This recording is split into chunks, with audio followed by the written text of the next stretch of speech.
तो दोस्तों आप लोग देख रहे हैं प्रो बाइंस 1 मिलियन। तो फिर से एक बार स्वागत है प्रो बाइंस 1 मिलियन में।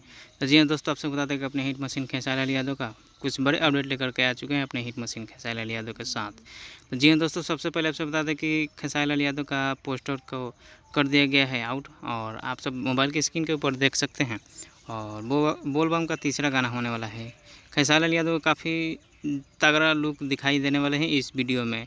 रिलीज किया जाएगा टी सीरीज़ से, हमारे भोजपुरी से। और दोस्तों आज की वीडियो में हम पूरी जानकारी देंगे और एक्शन से भरपूर भी एक्शन भी है इसमें।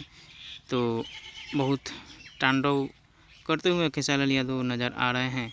पोस्टर आउट कर दिया गया है और आप सबको बता दें कि बहुत जल्द इसको रिलीज कर दिया जाएगा। और खेसारी लाल यादव के साथ में तीन एक्ट्रेस दिखाई देने वाली हैं, सुनीता सिंह जी और अंजलि जी।